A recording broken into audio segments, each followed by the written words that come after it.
Dice पर तशरीफ फरमा, मुअज़्ज़ज़ व मुकर्रम उलमा इकराम, मुअज़्ज़ज़ सामईन इकराम और मेरे अजीज साथियों, मोहतरम हजरात, आज मेरी तकरीर का मौजू सूद है, जिसको आम जुबान में ब्याज कहते हैं। बगौर समात पर सूद एक बदतरीन गुनाह है, सख्त तरीन लानत है।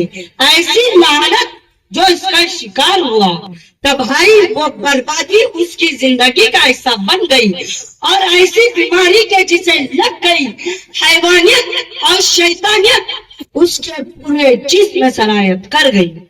आज दुनिया जिन खराबियों और परेशानियों से दो चार है, इनमें सूद का बहुत बड़ा हाथ मौजूद है। दरअसल सूदी कारोबार के मौजूदा ठेकेदार इसराइल के बदमसलत यहूदी है, जो पूरी दुनिया को गुर्बत व इफलास के जाल में फंसाने की कोशिश कर रहे हैं।